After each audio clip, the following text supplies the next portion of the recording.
بسم اللہ الرحمن الرحیم۔ اکثر غیر مسلمانوں کی طرف سے یہ دعویٰ کیا جاتا ہے کہ ختنہ ہر مسلمان لڑکے کی سزا ہے۔ مسلمانوں کا کہنا ہے کہ یہ پیغمبر ابراہیم کی سنت ہے جو کہ انہیں ایک آزمائش کے طور پر ملی۔ اس کے برعکس عیسائیوں کی کتابوں میں لکھا ہے کہ حضرت ابراہیم علیہ السلام کا ختنہ ان کی بیوی نے سزا کے طور پر کیا۔ آج کی ویڈیو میں اس اہم اسلام کی واجب رکن کے بارے میں بات کرتے ہیں۔ ناظرین گرامی، آئیے سب سے پہلے اس بارے میں بات کرتے ہیں کہ ختنہ کی ابتدا کیسے ہوئی۔ یہودیوں اور پادریوں نے یہ واقعہ گھڑ رکھا ہے، بلکہ اکثر مسلمان بھی اس من گھڑت اور گھر و کن واقعہ پر یقین رکھتے ہیں کہ حضرت ابراہیم علیہ السلام کی ایک بیوی دوسری بیوی سے حسد رکھتی تھی، جس کی وجہ سے حسد کرنے والی بیوی نے دوسری بیوی کے ناک کان میں چھید کر دیا، جس وجہ سے لڑکیوں میں ناک کان میں سوراخ کروا کر زیورات پہننے کا رواج عام ہوا۔ پھر اس کے بعد ایک بیوی نے حضرت ابراہیم کا ختنہ ایک شیشے سے دھوکے سے کر دیا تھا کہ وہ دوسری بیوی کے پاس شرم سے نہ جا سکے، نعوذ باللہ۔ ناظرین گرامی، مذکورہ واقعہ من گھڑت ہے جس کی کوئی اصل نہ ہے اور نہ ہی کسی مستند کتاب میں موجود ہے۔ اس واقعے کو گھڑنے کا مقصد صرف یہ ہے کہ مسلمانوں کو یہ باور کروایا جائے کہ وہ ایک ایسی سنت پر عمل کر رہے ہیں جس کو دھوکے سے سزا کے طور پر شروع کیا گیا، جبکہ اصل بات یہ ہے کہ جسے اللہ پاک نے حضرت ابراہیم علیہ السلام کے بیٹے کو قربان کرنے کی آزمائش سے گزارا، اسی طرح انہیں ایک دن ختنہ کرنے کا حکم اللہ پاک نے وحی کے ذریعے دیا۔ صحیح مسلم کے حدیث نمبر 2370 اور بخاری کی حدیث نمبر میں روایت ہے کہ نبی کریم صلی اللہ علیہ وآلہ وسلم نے فرمایا، حضرت ابراہیم علیہ السلام نے اپنا ختنہ خود ایک بسولے سے 80 سال کی عمر میں کیا۔ روایت کے مطابق جب اللہ پاک نے وحی نازل فرمائی تو اس وقت حضرت ابراہیم ایک کھلے میدان میں موجود تھے۔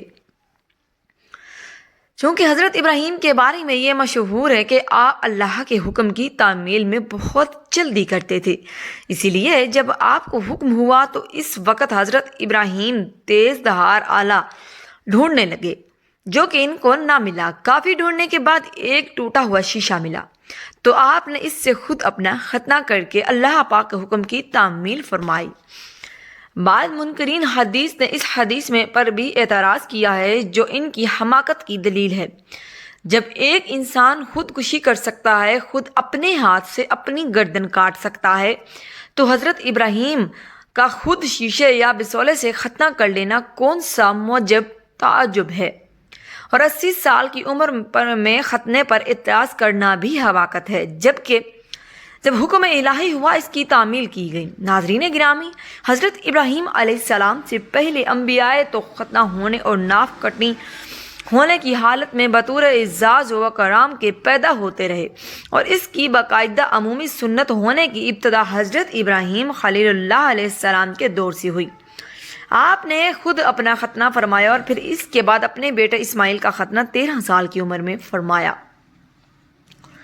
علامہ ابن حجر اسقلانی بھی لکھتے ہیں کہ سب سے پہلے ختنہ کرنے والے انسان حضرت ابراہیم ہیں، جنہوں نے خود ایسے شیشے سے اللہ کے حکم کی تعمیل میں ختنہ کیا۔ اسی طرح فتح الباری میں روایات ہے کہ از روئے شرع مردوں کے لیے ختنہ کرنا سنت موقدہ ہے۔ سب سے پہلے حضرت ابراہیم علیہ السلام نے اپنے ختنہ خود اپنے ہاتھوں سے کی، اور عربوں میں بھی یہ سنت ابراہیمی رائج رہی تاکہ رسول صلی اللہ علیہ وسلم کی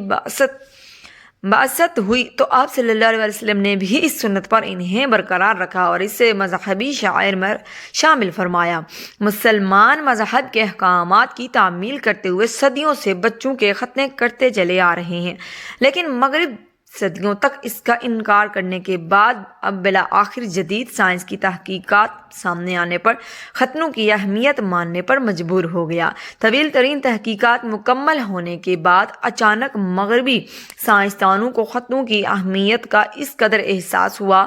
کہ امریکہ کے صف اول کے ادارہ برائے صحت نے دسمبر میں جاری کردہ ہدایت مسودے میں ہر لڑکے کے لیے ختنے لازمی قرار دینے کی تجویز دے دی ہے۔ اس ادارے کا کہنا ہے کہ ختنے بچوں کو پیشاب کی نالی کے انفیکشن، جنسی بیماریوں اور پائبل کینسر کے خطرات سے محفوظ رکھتے ہیں۔ ادارے کا یہ بھی کہنا ہے کہ ختنے نہ کرنے کی صورت میں بڑی ہوئی جلد جیسے خطوں میں کاٹ دیا جاتا ہے میں بیکٹیریا اور دیگر جراثیم جمع رہتے ہیں اور بیماریوں کا باعث بنتے ہیں، جبکہ بعض اوقات اس جلد میں زخم بھی بن جاتے ہیں جن کے ذریعے خطرناک جراثیم جسم کے اندر چلے جاتے ہیں اور خوفناک بیماریوں کا سبب بنتے ہیں۔ ادارے نے ایک اہم بات یہ بھی بتائی ہے کہ جن مردوں کے ختنے نہیں ہوتے وہ جراثیموں کو شریک حیات میں منتقل کر کے ان میں کینسر کا سبب بھی بنتے ہیں۔ معتد اعتراضات اور کچھ حلقوں کی طرف سے مخالفت کے باوجود ادارے سے کہہ دیا کہ ختنوں کے فائدے کے بارے میں فائدہ اس قدر واضح ہے کہ اب ان کا انکار کرنا ممکن ہی نہیں رہا۔ مسلمان شخص تو اللہ تعالیٰ کے حکم کی تنقید کرتا ہے اور اسلام کا معنی تقاضا بھی یہی ہے کہ اللہ تعالیٰ کے حکم کے سامنے سرخم تسلیم کیا جائے اور اس کی اطاعت بجا لائی جائے، چاہے اس حکم کی حکمت معلوم ہو یا معلوم نہ ہو، کیونکہ حکم دینے والا اللہ سبحانہ و تعالیٰ جو کہ خالق اور علم و خبیر ہے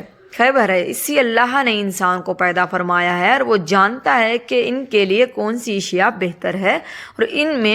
اس میں ان کی مصلحت اور بہتری ہے، اور ختنہ کرنا بھی انہیں شرعی کام میں سے ہے جنہیں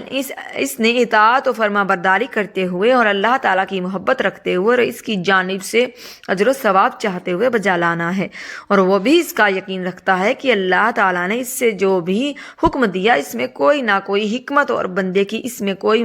مصلحت ضرور ہے، چاہے بندہ کو اس کا علم ہو اور یا اس سے مخفی رہے۔ اگر ویڈیو اچھی لگی ہے تو چینل کو سبسکرائب ضرور کر دیں۔ ملتے ہیں اگلی ویڈیو میں۔ اللہ حافظ۔